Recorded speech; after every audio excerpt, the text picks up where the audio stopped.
This is a very quiet part of Sherwood Forest. You certainly won't see where I'm standing now in the glossy brochures and the glossy websites. This is a long since quietened down track in Clipston Old Quarter. It used to be quite a cut through at one time, but always maintained its grassy ride appearance. But over the years, that grassy ride is now being swallowed up by the scrub and the bracken encroachment. Today I'm coming around some of these quieter places. It's another day looking for silver-washed fritillaries and purple emperors, and while I've been stood here getting ready to film this, I did indeed have a silver-washed fritillary fly past just this very spot. Also a purple hair streak flying around here. There's lots of purple hair streaks around at the moment, but today it's another day in the search of two glorious butterflies, Silver-washed Fritillary and the Emperor himself, the Purple Emperor.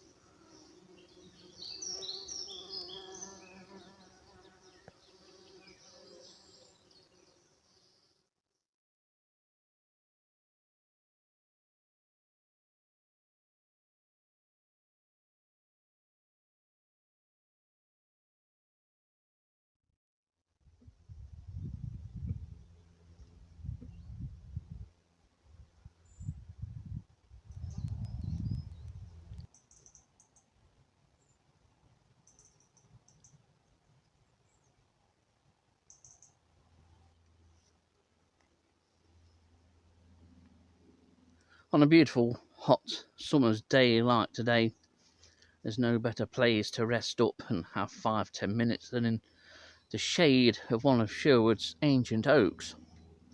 I have purposely silhouetted this one because it makes it look extremely attractive and gives the impression of heat, which is quite considerable today.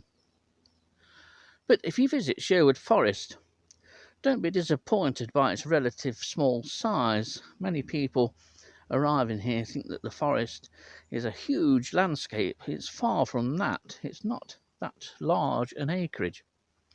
But despite its small size, it is still possible for the visitor to escape the pressures of everyday life and the crowds of people around the visitor centre and the major oak. If you want a peaceful, quiet Sherwood Forest visit, you need to head away from those areas.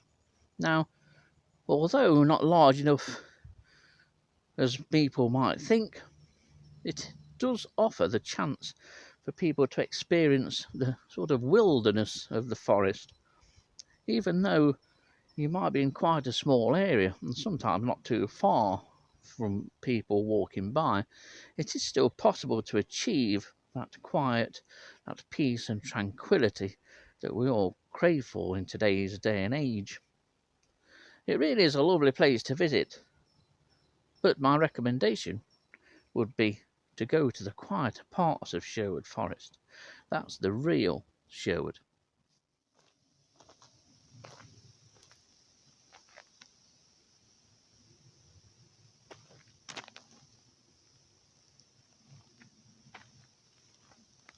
I've had no joy yet looking for purple emperors or seeing purple emperors in this particular part of Clipston Old Quarter, and I'm getting quite close to Black Pool. Part of the technique I'm using is to scan the upper reaches of the trees, looking for male purple emperors flying out to intercept an interloper into their territory, but no joy so far. But that's not the only technique I'm using, because as I'm walking along, I'm looking on the ground or for butterflies flying past me. You're not always forced to see purple emperors 40 to 50 feet up at the top of an oak. You're just as likely to see them at lower levels. And it's very important that we map and survey for the purple emperor across the Sherwood Forest NNR. It's important that we know exactly where it is and work out its favoured areas. It's also important as well that we monitor where its favoured egg-laying sites are. Female purple emperors are quite picky and choosy, and they'll lay on goat sallows, but preferring those in semi-shade or shade. There's a lot of goat sallow within the Sherwood Forest Country Park and elsewhere in the NNR that fit that criteria, but we need to know where they are to save those trees from being managed. That has been done many times in the past. We've needlessly lost goat sallow.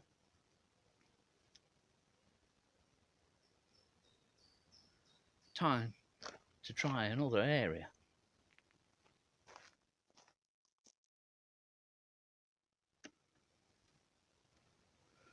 I've got a Silver-washed Fritillary here.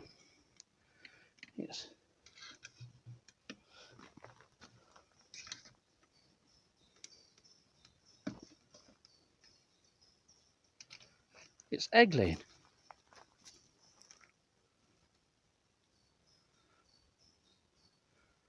It's just laid an egg on that trunk.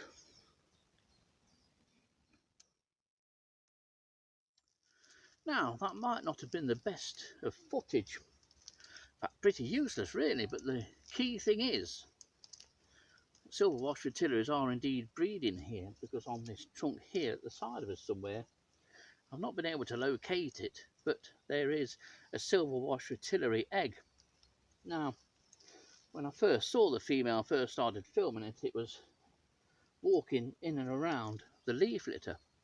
I couldn't see a violet for love nor money, but behind me here, there's masses of violets.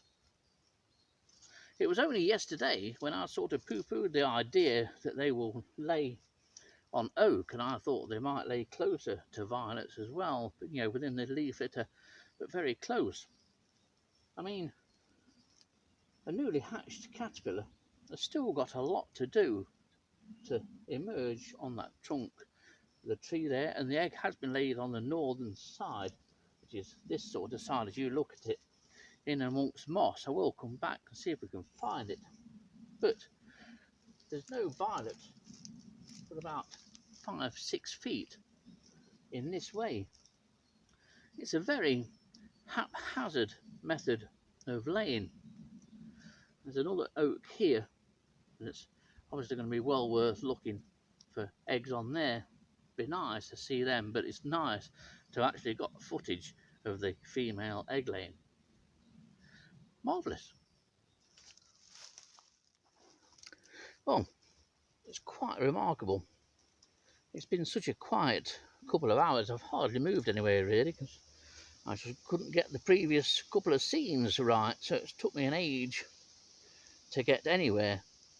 Just as I started to set off, there was this Silver-washed Fritillary flying low to the ground in typical sort of egg laying or egg depositing manner, and then it settled and wandered around in the leaf litter a bit, flew around low as you saw in the video.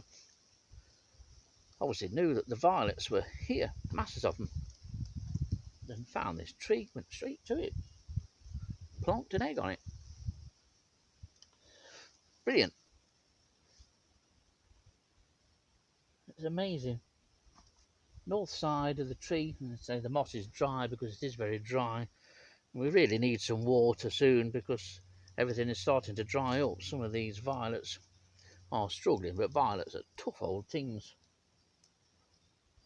But excellent. Confirmed as a breeding species in Sherwood Forest for the first time in well over a century.